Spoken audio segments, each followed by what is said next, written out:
luar biasa bagus sebenarnya, tapi memang mungkin nasib belum berpihak gitu. Kita coba lagi ya. Kita evaluasi, kita perbaiki lagi, jangan patah semangat, terus jangan pernah lelah untuk mencintai timnas.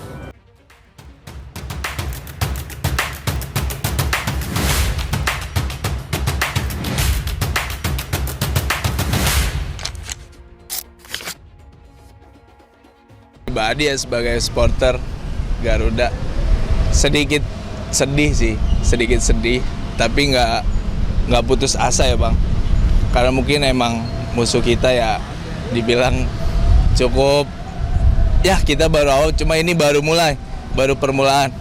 Gue yakin sih kita bakal bisa lagi Bang di next kemudian. Ya sedikit kecewa sih karena nonton sampai begadang kan sampai subuh tuh, taunya kalah.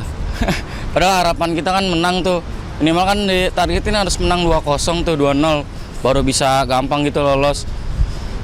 Ya taunya kalah. Istana buka suara usai timnas Indonesia gagal ke Piala Dunia 2026. Menteri Sekretariat Negara Mensesnek Prasetyo Hadi buka suara mengenai gagalnya timnas Indonesia lolos ke Piala Dunia 2026 usai dikalahkan Irak 0-1 di Stadion King Abdullah. Pras mengatakan akan ada evaluasi mengenai hal itu. Pras awalnya memuji permainan timnas Indonesia. Dia mengatakan permainan timnas bagus secara keseluruhan. Tadi malam mainnya luar biasa bagus sebenarnya, tapi memang mungkin nasib belum berpihak gitu, kata Prasetyo kepada wartawan usai rapat terbatas bersama sejumlah menteri di Kertanegara. Pras menjawab pertanyaan soal, apakah ada evaluasi Prabowo atas kegagalan timnas Indonesia ke Piala Dunia 2026. Prasetyo menyebut kegagalan timnas Indonesia itu akan dilakukan evaluasi.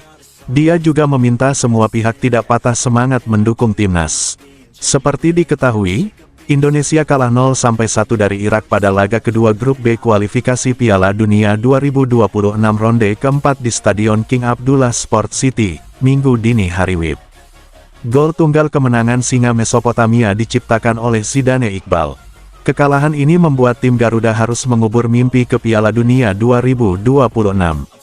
Hal tersebut terjadi karena Indonesia jadi juru kunci grup B dengan tak meraih angka.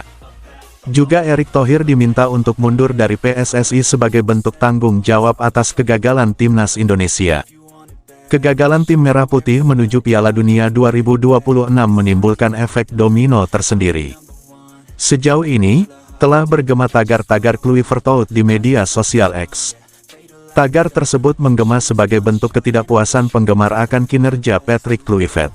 Pelatih asal Belanda tersebut gagal mengantarkan timnas Indonesia ke Piala Dunia 2026. Hal itu karena JIZSDKK mendapat dua hasil buruk di putaran keempat babak kualifikasi Piala Dunia 2026 zona Asia. Pada putaran keempat ini Indonesia bermain melawan dua tim Asia Barat. Dengan demikian, Kevin Dix DKK terdampar di peringkat ketiga atau terakhir grup B dan tak memiliki poin. Meski begitu, tidak hanya Patrick yang harus menanggung tuntutan penggemar. Ketua Umum PSSI, yakni Erick Thohir, juga mengalami hal serupa. Kolom komentar salah satu postingan Erick langsung diserbu oleh warganet yang merupakan penggemar timnas Indonesia. Melalui kolom komentar tersebut, penggemar meminta pertanggungjawaban dari Erick. Sebab, Erick dianggap melakukan perjudian besar dengan menggantikan Shin Tae-yong dengan Patrick Kluivert di tengah-tengah turnamen. Jadi, supporter menganggap pria yang juga menjabat sebagai Menpora itu gagal dalam menjalankan tugasnya. Alhasil, mereka turut meminta Erick untuk meninggalkan jabatannya sebagai ketum PSSI. Tuntutannya adalah Erick mundur sebagai ketum PSSI dan memecat Patrick Kluivert terlebih dahulu sebagai pelatih timnas. Kegagalan timnas Indonesia menembus putaran final Piala Dunia 2026 membuat